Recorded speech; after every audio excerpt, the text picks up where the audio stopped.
All right, today we're going to talk about prospecting, the P word that no one wants to talk about in real estate. We're talking about how to really embrace the fundamentals, what to say, who to say it to, where to say it. We're going to talk about some techniques that Tommy Sabiga, that Ben Rogers, and that Kevin Long and myself have used and proven to have been successful over our careers, and really try to help you get a handle on what's going to go on as far as generating business, even building a database, and just getting out there and doing the things it's going to take to drive business towards yourself and be successful in the real estate business. So some people, I guess there's a couple ways to do it. Some people are just naturally gifted and they have the gift of gab and they can just get her done. One of those people is sitting in this room, my buddy Mike Chenault. I mean, Mike has the incredible ability to just talk to people about almost nothing or about anything, and somehow it turns around and next thing you know, he's sitting at their kitchen table and they're signing a listing agreement. I've seen it done a jillion times. Many of you have heard stories about the crazy circumstances where he just makes it work. You haven't seen it done enough. But I have seen it done a lot. Whether it be state troopers on the side of the highway, whether it be we're stranded in a motorboat that's not motoring and we're being rescued, whatever it might be, he can make it happen. Some of you might have that same ability. You just may have that gift of gab and can get it done. I know that I didn't really have that, and I wanted to try to figure out how I could say things that might want people to do business with me. So I looked and through advice from other people, I looked at different sources and came up with something that's another bad word in real estate, and that was scripts, okay? Brian Buffini was a genius. He used the word dialogues instead of scripts because that makes people feel a little bit more comfortable, right? You feel more comfortable when you say dialogues. You can say whatever you want to say, but you have to be able to, you can call it whatever you want to call it, but you got to be able to say something. I think we all agree with that, right, Benjamin? Right. That's exactly right. So let's just look at a couple of things. So I'll tell you this, whether you use these dialogues or scripts or not really doesn't matter. I think if what you're doing right now is not getting you the results that you need, then you might want to think about saying something different. That should make sense, right, Benjamin? Right. There you go. He's the right. Okay, so let's see if I can make this work here. Probably not. What you gonna do?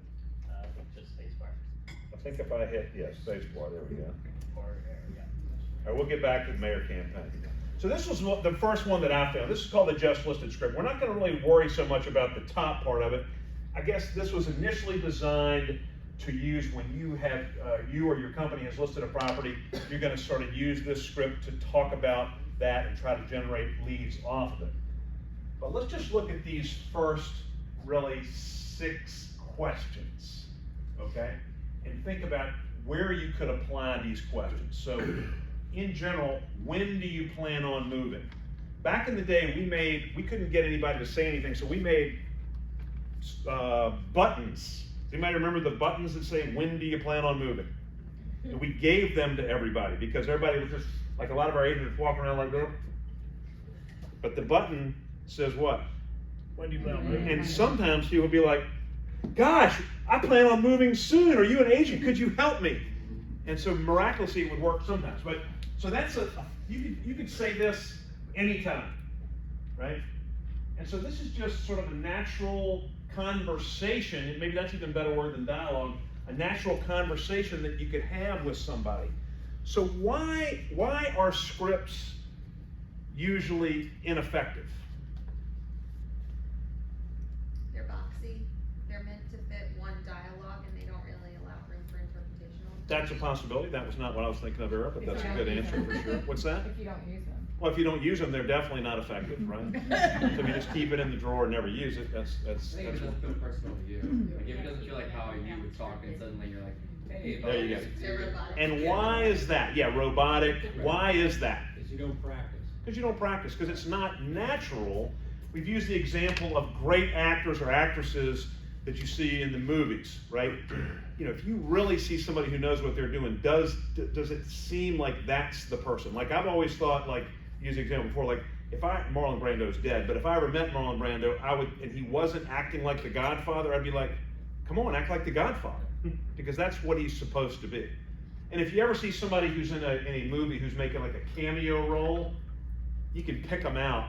I mean, they just are terrible because they just don't know what they're doing because they haven't practiced it. So here's the bottom line with that. If you don't know, or if you're scared of what you're going to say next, then I can't really listen to you if I'm talking with you. And that's the difference. Most people say, like, if it's a telemarketer, do you think they're listening to you? I mean, a great one maybe you would, but how many great ones are there? You know, if someone is not listening to you, then you can tell, because all they're trying to do is think about what are they going to ask next, what's the next question. So you have to almost internalize whatever it be, whether it's this script or something else, you have to internalize that so that you're not having to listen. You're ready, you know what you're going to say, you need to listen to what they're saying, so maybe you can adjust it a little bit.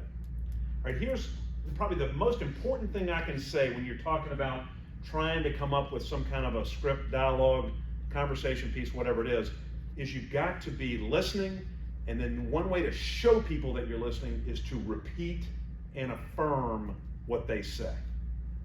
Okay, repeat and affirm what they say. Why is that important? So they know you've heard them. Yeah, so if I say to Christy, if I say, when do you plan on moving? Tomorrow. And when would that be? Tomorrow. I mean, so that is like telemarketer style right there. But if she says, you know, so when do you plan on moving? And she says whatever, she says tomorrow. Tomorrow, wow, that's soon. That's exciting. Then all of a sudden she realizes that we're engaged in a conversation. So if I said, well, so how long have you lived at this address? 3 years. 3 years? Good for you. What would the most logical question after that be? If she's just told me that she's lived, you know, if I said, how long have you lived at this address? What's the most logical question? Where'd you move from? Right? Where'd you move from? Alaska. No, you moved from Verona. You're right, I did. Verona. Wow, that's exciting. You know, and then you just keep going down the path of logical questions, and you're repeating, you're affirming. You know, if there's something you need to clarify, if she said something like Alaska, I'd be like, whoa, Alaska? I mean, if it's just Verona, then there's not that much to talk about, right? I mean, but if it's Alaska, I mean, God, did you ever get attacked by a bear? Or, you know, you ever see any whales? Or I don't know, who knows what? But you know, you just try to humanize the dialogue, and then something might come up. So, when do you plan on moving? How long have you lived at this address? Where did you move from? How'd you happen to pick this area? If you were to move, where would you go next? And when would that be? Is that a logical series of questions? All right, so that's one. If you hate this one, tough luck. But maybe you do. How do I go back, Tommy? Back arrow? There we go. So here's another one. So many of you have heard of this, right?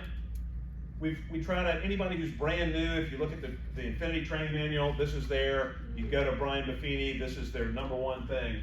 So, oh, by the way, if you were buying or selling a home, or had a friend or family member who was, do you have an agent you'd refer them to? Does that make sense? Is it offensive? No. How many of you know that script by heart? 3 of you, that's good. Okay. Any of you ever been in anybody in like elementary school in a play? Okay. I was too. They never gave me a speaking part. One time I was wind. And I just had to sort of go across the thing. And I did a great job. My parents thought it was one of the greatest acting situations in history. A lot of the kids that weren't in my category had actual speaking parts, right? And sometimes even in like 3rd grade, a kid has just like this much stuff to say in the play, right? Any of your kids ever had that? Like a lot of stuff to say? Do you think you could remember this by tomorrow? What about the 6 questions? So basically we're teaching you to learn, or telling you to learn 6 questions, and then whatever this is, a sort of an extended sentence. You think you could do that? Why haven't you? Because I haven't begged you to do it, right, Abby? So why haven't you done it? Because you're just like every other real estate agent. You just think you're just going to go ahead and wing it. If you do that, then you have a chance to get started with some of the things that these guys are going to tell you. One other point. So whether it be this script or when you're talking to anybody, we talked about repeating and affirming. What's another thing you want to do when you're talking to somebody and you want to sort of get in the inner circle? What's another way we do that? What's that? Nisi, what? Eye contact is important. And sort of mirroring and matching is important because some people eye contact is not great for them. So if you see every time you make eye contact they're shooting off to the side, then maybe you want to break that. What else? Trying to see if you can find out if you have something in common with them. That's good too. Ask questions. Yeah, asking questions, obviously listening. Where I'm going with this, we talked about repeating and affirming. This is sort of mirroring and matching is what is the point there. So if somebody has a tonality that is really loud,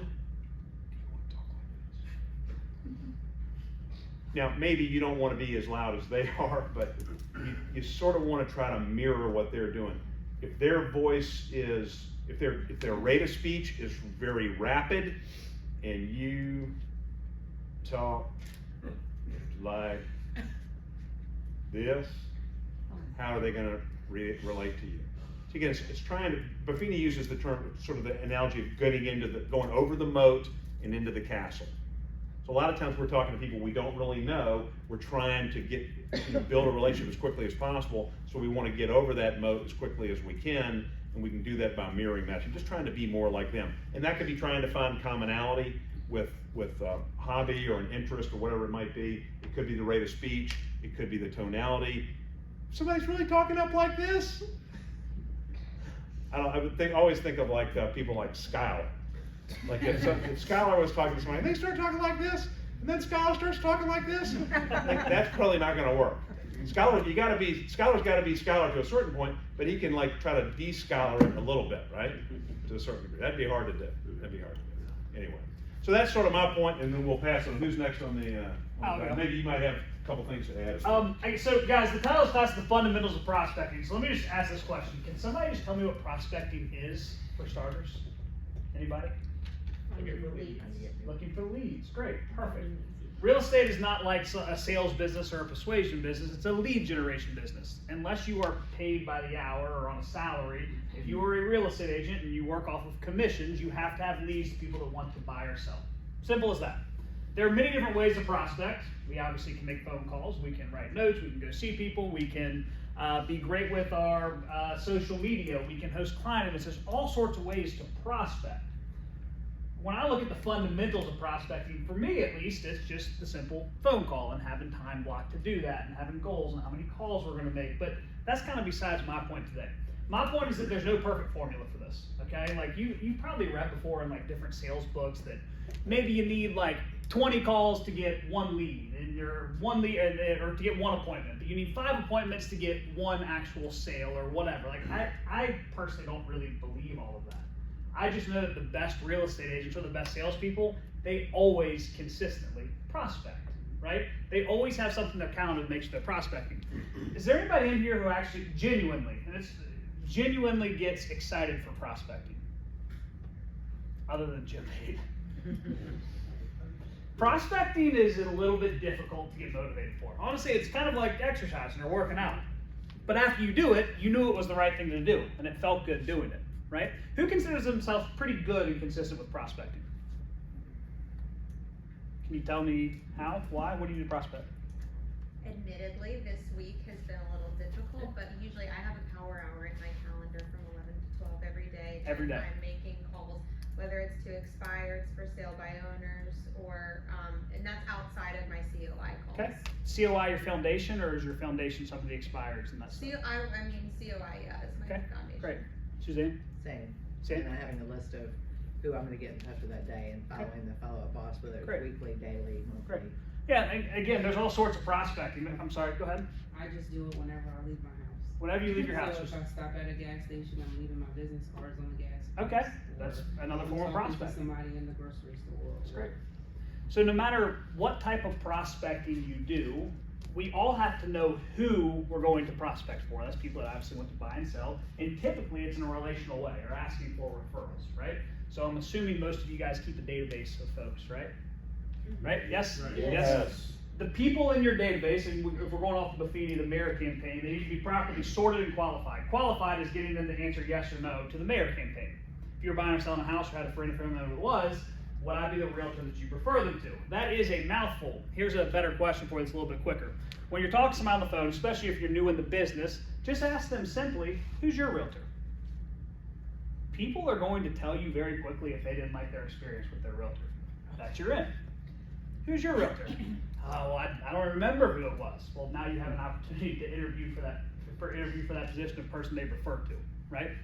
So who you're going to prospect. You're going to prospect for people that answered yes to the question, they would refer you business, or they work with you if they were buying and selling a house. Now, a very important point with prospecting, again, this is whether or not you're in real estate, if you're a financial advisor, a lender, whatever you are, people in your database, they're going to forget about you. It's your responsibility to stay in touch with them on a consistent basis and figure out a way to provide value, even if it's something outside of what your profession is. They're going to forget about you, so being consistent, like Ari, you said 11 to 12 every day. I mean, every day that's obviously great if you can stick to it every day. Something that's worked for me and most of my teammates is we have a weekly call block on Mondays that starts the whole week. It's 10 to 12 every Monday. That's our fundamental of prospecting. Now, of course, there's things on top of that. But knowing who you're going to call, who you're going to go see, who you're going to have lunch with, all that type of stuff, that is extremely important. Highly recommended to have it in a CRM, like I guess Follow Up Boss, the Buffini CRM. There's top producer. Yeah, there's all sorts of CRMs. But guys, keep in mind that an Excel spreadsheet or your Microsoft Outlook or literally pen and paper, like that's a CRM in itself, right?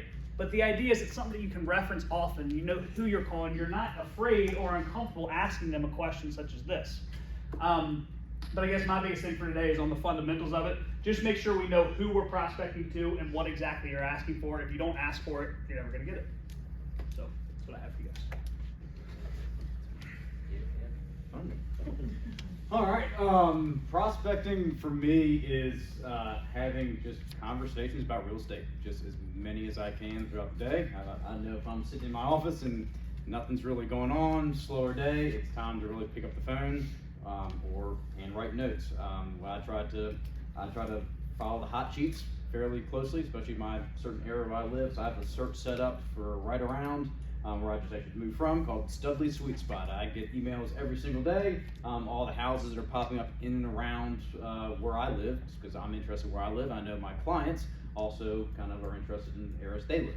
So I'm always constantly looking at hot sheets, seeing what just came on the market, what just sold, what are stats. I'll play around on MLS for hours and be clicking on houses, kind of comparing them one to the next. And then when I get a phone call from somebody who lives in Ash Creek, and they say, "Oh, did you see that house? Oh yeah, the one on, the one that just popped up on Red Finch Court for $575." I knew it off the top of my head. I'm not in front of my computer when I'm having that conversation with them, but I know what's going on in the market. So I think it's a huge value to know what's going on in and around you, and also where your clients are. So make sure you're keeping an eye on that stuff. You know how fast things go. There's an awesome page with stats. Where you can check out the neighborhood over the past 5 years, the past 2 years, the past 10 years. Those are all good information points you can relay on to your clients. I send out yearly anniversary market updates for them. So if someone lives in the neighborhood, I'm sending the stats, hey, they bought 3 years ago, they get a phone call from me, happy anniversary, can you believe it's been 3 years? I get to catch up with them, talk about things.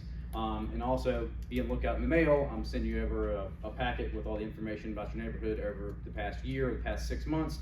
That way they can see what the average price point is. That's just it's an awesome talking point for me to let them know, hey, guess what? Your house, the price of your house has gone up by $75,000 in the past 3 years. And do you know anybody else that maybe want to capitalize or maybe moving out of the neighborhood that wants to get top dollar for their house? I'll let them know I do a lot of off-market deals. So we have buyers that may need to maybe living with parents, and we have sellers who are afraid to go put their house on the market. They don't know where they're going to go to next. So I let them know we do a ton of off-market inventory. If you have any interest in even selling, then we'll see if we can find a buyer for you that gives you a flexible situation in order for you to stay in the house until you find the house you'd like. That way, it's kind of a one-time showing. It's very You know, you don't have to, you know, sign a listing agreement or anything like that with them, but it gets them interested to talk. And once they get excited about it, you got them kind of hook, line, and sinker. Now they're in there. It could just be, hey, I'm gonna bring any buyers I have by your house, give them heads up. Hey, here we go. I got Johnny and Julie who are living with their parents right now. They're getting married. They can stay in the house for as long as they want to while you look for yours and you rent back. And that, you know, provides not just prospecting for a reason for me to call, but I'm also, you know, reaching out to homeowners, saying who's around you, and that just opens the door for all the conversations that, you know, Dean had with them. So you kind of dive in deep. You may have sold them a house 3 years ago. I know one thing I'm going through right now is trying to identify who's in their first time house, who needs to move into their next house, who got married in the past 3 years, who has had kids I sold a first time home buyer sort of house to that needs that 4-bed, 2.5 bath. So it's really identifying who you're going around, who you're looking for, and trying to really just dive deep into that. So if you have people who want to be in a certain school district, I'm looking around to all my past clients who are in that school district. Who do they know? They may not live in a house that could fit for what they need, but they may have a neighbor. They may know their one of their kids from school may have a friend or a kid on their baseball team they've talked to. So it's really diving in there and how many conversations can you have? How can you fill a need for somebody? If you have buyers out there looking, what are you doing for those buyers? Are you just letting MLS kind of do its thing and sitting back and waiting for that house to pop up for them to text you? Or are you making proactive phone calls to try to get them into houses that may not even be on the market? So and that makes you one look like a rock star if you can get people in and out of houses that are not available to go show. That's also a huge selling point to get people to, you know, attract. What separates me from, you know, the next agent down the street? Well, I do more stuff off market than I do on market at times. So, but always constantly looking for those reasons to reach out and get in front of people, and also just provide value on the local market. You know, provide them stats, info. Everybody wants to know what their house is worth. They want to make sure prices are increasing. Provide them that info, be the one who supplies it to them, and you'll continue to receive phone calls for anything housing related. Anytime you get phone calls for housing related stuff, I need a plumber, I need a contractor, being the source of the source, making sure you have good contractors to refer out to people, but you want them to call you. So, but you have to make those outbound phone calls. I'm a big Buffini guy, so it's, you know, phone calls, notes, pop buys, you know, planning client events. It's all reasons to reach out and call people. But you then touched on at the very end, you have to ask. You can't have a, you know, a conversation with somebody and then not ask them for a referral. Always have to ask. If you, I know we do something on the team where post-it notes, tally marks. You having 25 phone calls? How many times did you actually ask for a referral? Ask who, when they plan on moving. Make sure you ask. If you don't ask, it's not going to happen. So those are some of the kind of little things that I do day to day. But, you know, reach out and know your market and call your people. So they're there waiting for you. Well, I think I'll kind of go and maybe summarize some things and then make it a little bit more interactive and get some questions and stuff. But as I was thinking about all this stuff, where did the word prospecting come from? Where do you think like the origin of prospecting? Think back. What was prospecting? Huh? Was it? I heard it at least from somewhere in the back. Yeah. The gold rush, right? When was that? We're gonna test your knowledge on. I was thinking 1949, right? The 49ers. Right, isn't that where that came from? So we're going to test our knowledge on prospecting for gold. In 1949, you just offended some people. 1849, all right. I wasn't alive during either, so.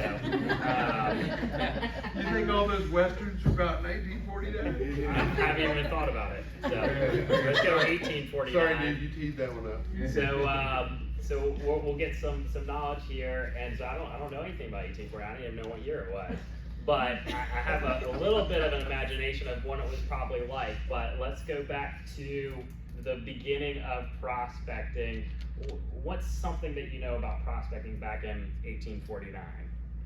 What did people do? You had to go to where the stuff was that you were trying to get. People had to go to somewhere, right? Like, they just kind of went out west, right? And we're all looking for gold. And so you kind of have to know where you're going. And so we kind of talked about that, right? You need to know your different pools of people to go. Did you think that people in 1849 go back to the exact same spot day after day after day? Yes. According to history, yes. Yeah, once they heard about a strike, everybody came from all over. Yeah, so someone might have gone back to the exact same spot every single time. You think some people probably, you know, spread out a little bit, or if they saw one person was over here, they might go over here. Yeah. Yeah, okay. So they go to maybe they were going to the exact same spot, maybe they're going to different spots. If we think about our potential prospects, you know, I think about the idea of the people that we know, and then there's the people that we don't know.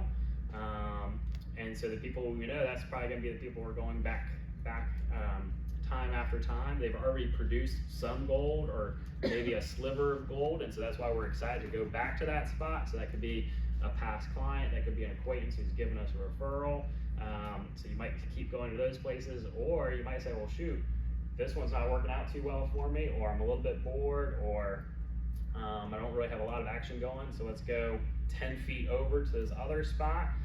So that could be people we don't know. How could we prospect people we don't know? What are some forms of prospecting of somebody who you don't know?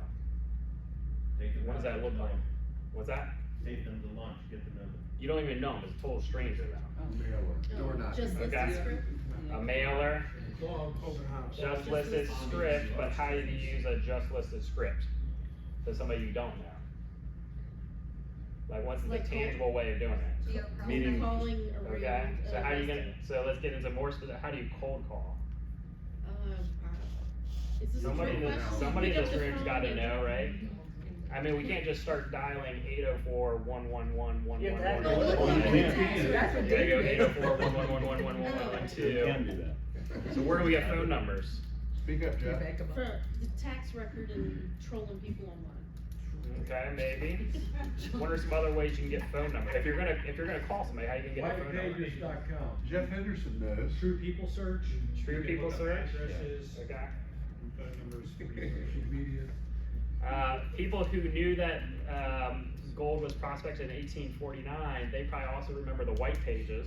Yes. So white pages We used to be able to remember kind the of blue go book, through. Tommy. We remember the blue book. So now you're talking a different language to me.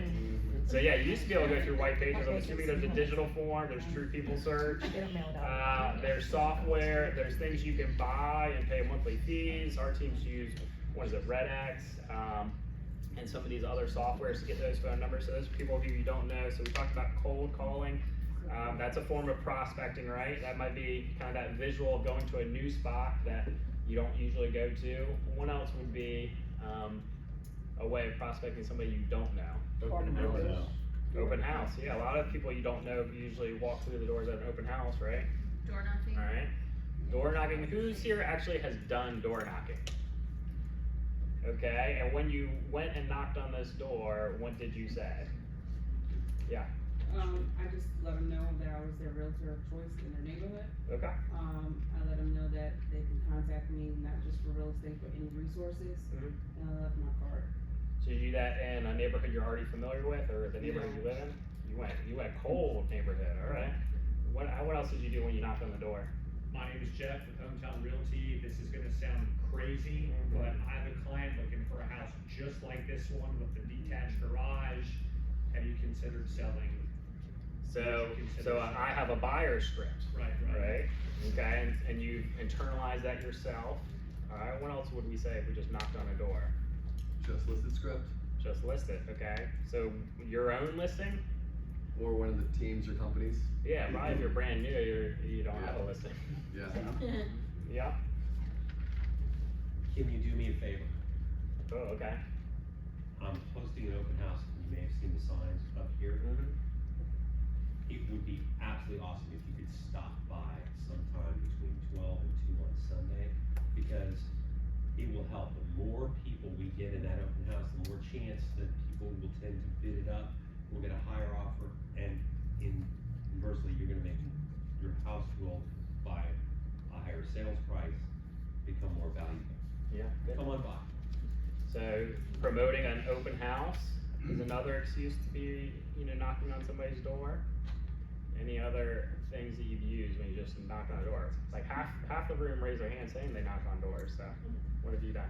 Jake and I have done door knocking as opposed to residential places. We've done businesses. Okay. And we will go in there and approach it as, we would love to be referral partners with you. I don't know if you have real estate agents and professionals you work with, but we don't have an HVAC professional, and I'd love to refer you business. And usually by making it about them, they'll at least have us come back. We can do a group breakfast. That way you put your name, your card in front of groups of people at a time. Good. And it makes it more about Great them idea. than you. Yeah, probably a lot of folks probably wouldn't have thought about knocking on a business door. Any other ideas there? When you knock Knocking on on doors? doors, tell me, Tommy, what do you say? What's your way? So, I mean, that was like the very first thing I ever did when I got into real estate is I used one of Mike's listings and walked around the whole neighborhood saying, hey, we just listed this great house. Do you know anybody who might be looking? And then from there you segue into all the questions that Dean says. Oh, by the way, this is a beautiful house. How long have you lived here? Oh, 13 years. You know, and then you kind of 13 years? Yeah, That's if they say 13 days, yeah, see you later. But it's all going back to the prospecting analogy, right? And so all these different scripts. Do you think in 1849 the prospectors all used the exact same, I don't know, wire mesh or whatever it is? Probably. There's probably a lot of different variations of it. People probably made their own stuff. Do you think when they were mining for gold, they always used the exact same, I don't know, tool, mesh? Or you think they had like several different ones? Probably have different tools for different. Yeah, probably different. I would think. I mean, I'm just totally making stuff up here on the spot, but I would think they had different things. I would think they maybe tried and maybe evolved and got better stuff as they went along. Dynamite. They might have. Some people started experimenting with some dynamite. The ones that probably sat by the stream and waited for the gold to fly out of the stream and into their pan probably didn't do very well. Yeah. And then if something worked, you think they probably kept doing it, right? And so this is one of the things I'm kind of big on my prospecting, which is I track everything. And so if you're tracking everything and you're knowing your results, my hypothesis is if it worked really well in the past, it might work again in the future. And so I'm going to keep doing that. And so probably the prospectors way back then did some of that stuff. But thinking through again this visual prospecting for gold, I'm thinking they kind of ran different, I don't know, water, different materials, different tools. They're kind of running all sorts of different stuff through it, looking for those little flecks of gold. And so that's kind of what we talked about with the door knocking of, you could use an open house, you could use a new listing, you could use an I have a buyer. You're trying all these different things to sift through and find the things that actually have some value. So Mayor Campaign is the best sifting tool for people who are already in your database, right? That's the people you know. And so what else could you do, or what else could you say to prospect or sift through people that you already know? So they're already in your database, you know them, they know you. How can you sift and weed out the gold? Organize them. Okay, so how do you organize them? Ones that are, would definitely refer you, today, right now. The ones that might need a little bit of work. Right. Or the ones that might not be, do anything for, some time. Just classifying them A, B, C, D. Yeah, so some of that you can do on your own, right? They've already given you a referral, and so How do you know. How do you know? So that's Because what I'm if getting at. talking to someone, my best sale took a year and a half. And if I had done that and classified them as D because they were barely responsive for a long time, right. But a year and a half later, boom, they do something. I'm not sure how to qualify that. Yeah. I mean, it's kind of, it's sifting through, right? So what do you guys think? If they end up doing something, I think you would requalify them.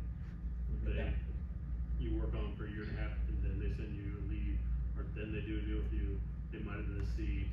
If you're D and that's D for delete, they're kind of, we know they're working. Yeah, the D is usually like, hey, my mom's my realtor. Yeah. Great, you're a great person, I love you, but you're out. Like C is like, and here's the other thing too, guys, if we're talking about literally sorting your database, A plus A, B, C, these relationships, it's not their responsibility to climb the ladder from C to A plus. It's your responsibility to push them up it.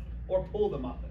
You gotta show them how to refer you business, right? It's not just like, oh, this guy's a C or this girl's a C, so I'll send them a couple of mailers, I'll do this or whatever. Like, you gotta ask the questions, you gotta use all of the different methods to figure out the one that works for you and for them to see if they are going to refer you, right? And there's all sorts of definitions for A plus A, B, C, if you're going by the Buffini way, but you know, it's pretty obvious. A plus is, they're your warriors, man. Like, they're the ones that are like, you don't have to do much work with them, honestly. They're always fighting for you, you know? Maybe your B's are usually the business card passers, the one that like, yeah, I gave your name and number out.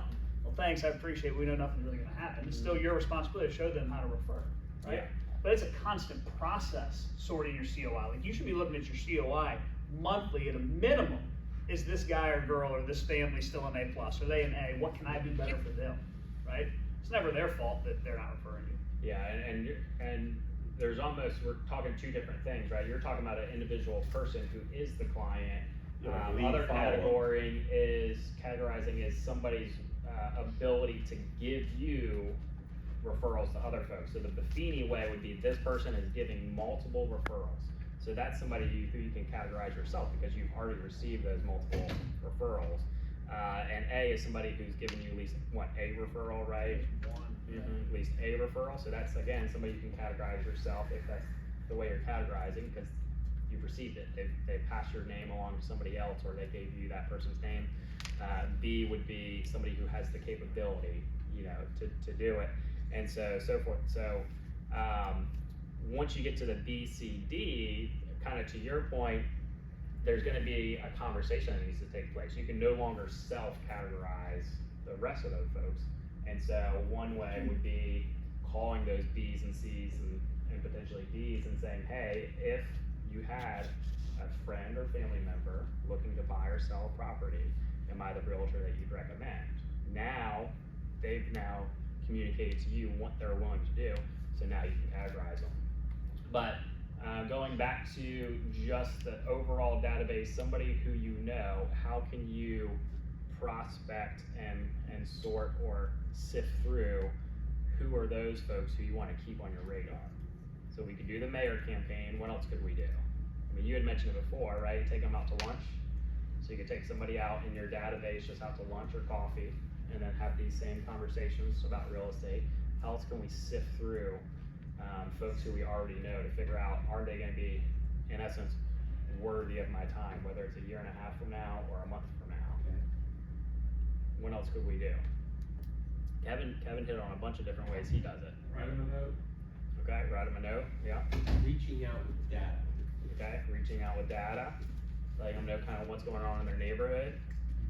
Yeah, offering them some, like a analysis of just what's the market analysis, if you will, what's happening in the neighborhood lately. Revaluation of their home. Yeah. Check up on, you know, if they're thinking about doing renovations or something, they can talk to you about what they might wanna do to keep the house up to date. Yeah, the Tom Ferry stuff is talking about like an annual equity review. So you can say, hey, has anybody ever talked to you about how much equity you have in your house? I'd love to send you an annual equity review. Okay. What else? How can you turn just somebody you know into a potential client, or at least even sift to think about, could they ever be a client? I guess the phone call is the method, or it could be face to Could be, face, yeah. but I like to ask very specifically. So we have a bunch of friends that work at Kinsale Insurance. So it's like, hey man, I know you know I'm calling, I just need 2 minutes. To be very honest with you. We need more buyers that are qualified, ready to go. We've worked with 5 people at that company, 3 of them referred by you. You know any new hires who come to the area that are looking for a house in the next 6 months. And being very specific, and if they can fire back with something quickly, you'll know whether or not they're, I guess, higher ranking. Yeah. Yeah. So similar to Kevin, I mean, one of the things I'll do is if I'm showing a house in a neighborhood that I know somebody lives in that neighborhood, that's an easy little spot for me to call them or text them and say, hey, showing another house in your neighborhood, man, wish I had more homes to sell over in your neighborhood because, you know, things are really good, or just checking in on with them because I'm in that neighborhood. Hey, just sold you this house last year. How's everything going? Do you need any names of any contractors for me? And so I'll do a lot of stuff just kind of on the fly based on where I'm driving or who I'm meeting with that day. So what else? How else can we, Maybe you could talk to them about doing things that are not, you know, your primary residence. For instance, Mike used an example yesterday, he's talking to somebody, and the guy was saying how he's enjoyed visiting the river and going down there, and he's like, well, hey, have you ever thought about maybe buying something Yep. in that kind of market? So presenting opportunities for second homes, investments. Yeah. Yeah, a lot of times I'll use that knowing full well this doesn't have a chance to really resonate them, but I just use that as an excuse of like, hey, I know you've never considered, you know, Amelia County, but do you know anybody who's looking to sell a house in Amelia County? Because I've had this one buyer looking in that area. Is there any way, by chance, you know anybody looking to sell in Amelia County? And they'll say, well, no, like I live in Mechanicsville. It's weird. But it still gave me an easy reason to give them a call. It gave me a reason to touch base with them. I could say, oh, hey, by the way, you know, how's this going or how's that going? But now that particular activator that you guys have heard a bunch talking about, you know, now they're gonna go around thinking through, man, I wonder, you know, or all of a sudden they'll hear somebody mention Amelia and like, oh, hey, I just talked to Tommy about Amelia. I should connect you. So sometimes I'll do that just more as like a long shot. It also helps communicate, hey, I'm hustling, like I'm grinding, like I'm looking for business. We've talked about this maybe in other classes of essentially that's then having a help wanted sign out. Like people need to know that you're looking for business. And so sometimes the only way they're gonna know you're looking for business is by you asking for business. So. Any other thoughts of how you can kind of sift through your database to, you know, kind of get them further up that scale of either doing business with you or referring business to you? Yeah. Just popping by somebody's house, whether I have something for them or not. Like most recently, I was showing a house in a neighborhood that I know one of my friends lives in. I haven't seen her in a long time. And I just called her up, hey, I'm 2 houses down. Can I stop by and say hi? Perfect, she loved it, you know. So, and it was just reminding her, because she's all mayor campaigned up, like I'm a person, you know. So it's just another point of contact to stay top of mind for her. Yeah, sometimes it's just punching the time clock. Right. And then sometimes it's staying top of mind.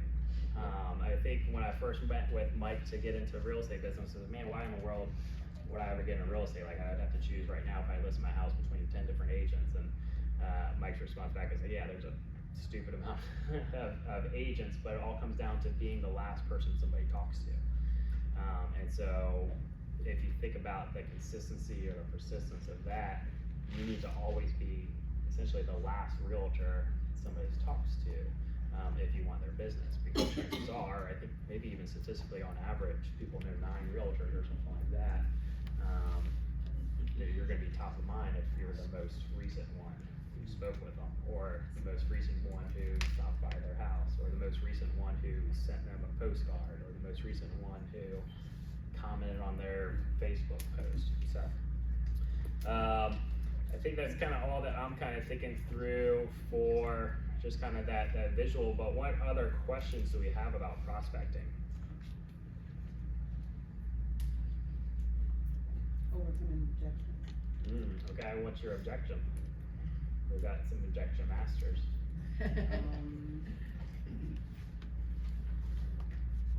I have someone in my family that's a realtor. Good luck. Next. Cheers. Sometimes they'll say that though, and it's not Sure. true. Or let's see. So one easy follow up. Oh, great. What brokerage do they work for? If they can't think of the brokerage. Oh, that's great. When's the last time you spoke to them?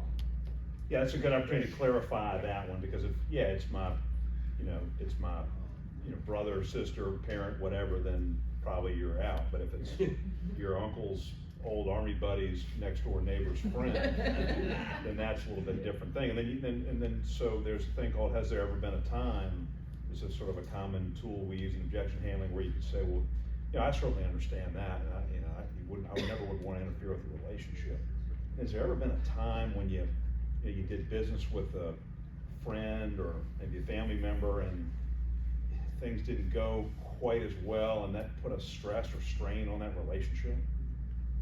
And if you can hit that nerve and they say, well, yeah, you know, gosh, I mean, one time we borrowed money from somebody and this, or, you know, you want them to have a bad experience, and then you can sort of say, well, you know what, gosh, I'd hate for this time to be just like that time. You know, that's one way you could do it. And sometimes, I mean, there's no objection that there's a universal handler that's gonna take care of it. It's important to be, if it's appropriate, it's important to have some way to try to handle it, and that's one angle that has there ever been a time. Last one, and then I'm gonna let someone else go. Let's see my situation. I have a 2% rate right now. So what would make me wanna move? Yeah. Right, and the interest rates are high. I'm at 2%, but I really wanna go live closer to my son. So what's the objection? How do you get past that? Thought about renting your house out and, buying another one? No, just, I guess for me, if I was to talk to a person like myself, who has a cheaper interest rate right now. Sure. So for me, I'm staying because of the school system for my kid. Right. And when she leaves, my wife works in DC, so it's like, do we move closer to that way or we stay here? But the interest rate is what's keeping us at that house. Usually what keeps people at their house is not the interest rate. It keeps them there because they don't have to move. People that are moving have to move. And that's what Interest you're rate looking for, aside. motivation. We're trying to find what people have to move, you know what I mean? Like, people a lot of times will go right, and don't get me wrong, like, if you have a 2.5, 2.75% interest rate, like, that's incredible. But if you have to move, you have to move. And our job is to find the people that have to move, or the people that find the motivation for people that have to move, right? Like, we could talk about interest rates and ways to take advantage of equity and all these other things, but we're only doing that for the people that have to move, not the people that want to move. See what I'm saying? So you.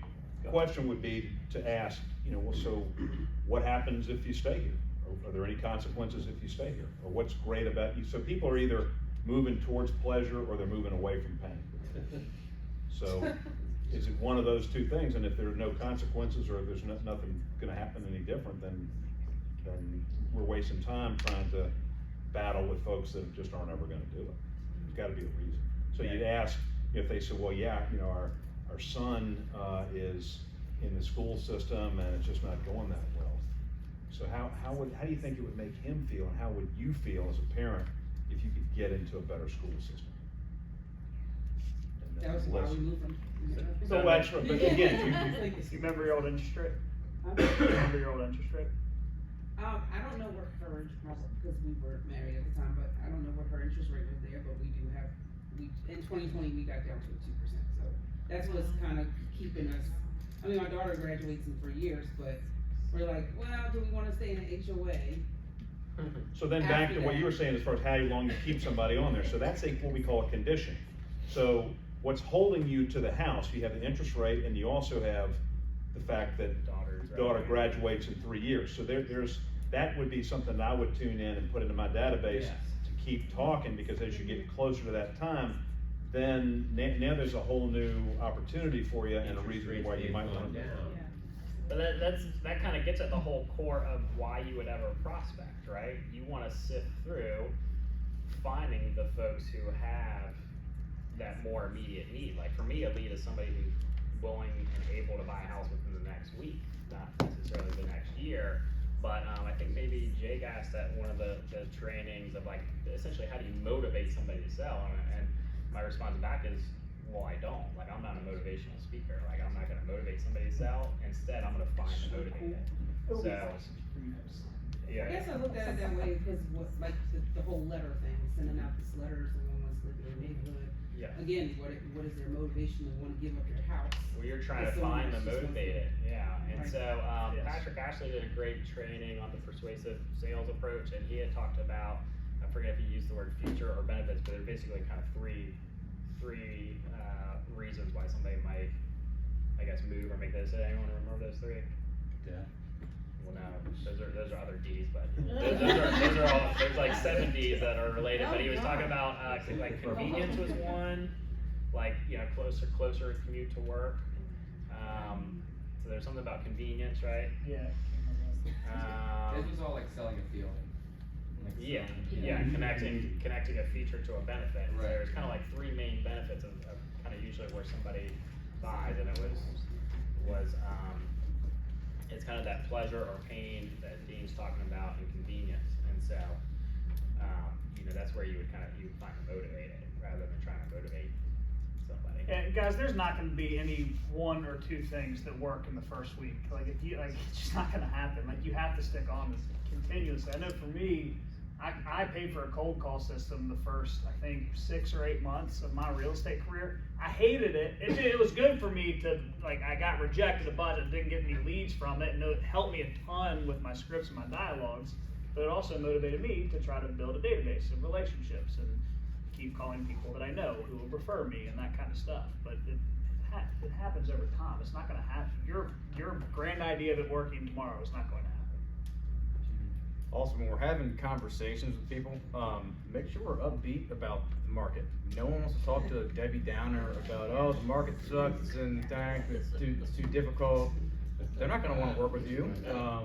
You gotta be excited about it. Kevin Curry did a great class, and the guy loves real estate. I love real estate. I enjoy reading about it, talking about it, getting to know people's needs, wants, how we're gonna make this situation work. I mean, that's what you gotta get excited about. I mean, it's housing, and jump into it and be upbeat, because there's, if 9 other realtors, 7 of them probably aren't doing anything, and they're probably negative about it, and then you're kind of fighting between 1 or 2 other people that are, actually going out there and making things happen and being positive about it. I mean, it's a fun experience. You're getting a new house. Mike, be jacked up. Yeah. Could you guys share, how do you keep your eye on the ball and keep prospecting day to day? I think everybody gets so busy, they know they're supposed to prospect. They get so busy, and it slips down the priority list. How do y'all keep it at the top of your priority list? It's so important in every bit. It's in college football fans a lot, I'm assuming. Like, every best college coach is a great recruiter.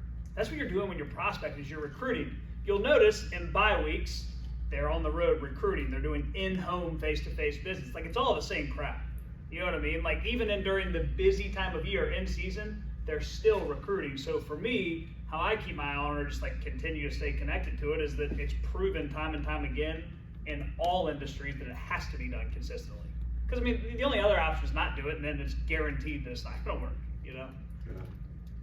Yeah, for me, when I was really on the game, my business has evolved into where I don't prospect every day, and I try to get on the phone when I can get on the phone, but I don't have scheduled prospecting time. Shame on me. But for many years in my career, was very disciplined in prospecting. And I had accountability. I had an accountability partner. And so we would talk right before we would start prospecting, and then we would talk when we ended prospecting. Sort of like going to the gym. If you have a buddy who you're gonna meet at the gym, you're more likely to go. So that you're creating some kind of accountability, and it has to be scheduled. And the other thing I found that it would always throw me off, if I didn't have a target audience of who I was gonna prospect, so if I was gonna be calling, if I didn't have a list of who to call, then I didn't call. Right? It's hard to make calls. It's easy to say we're gonna make calls, and then we don't have any phone numbers or any names, and how in the heck are you gonna call? So you gotta have that. And the time to do that is to prepare that the day before, so when you get in to do it, it's sitting right there on your desk or wherever it is, and boom, you do it. Yeah, for me, I use Follow Up Boss, and so I categorize people by essentially hot sheets, daily, weekly, monthly, quarterly, and then I have tasks for other people and things.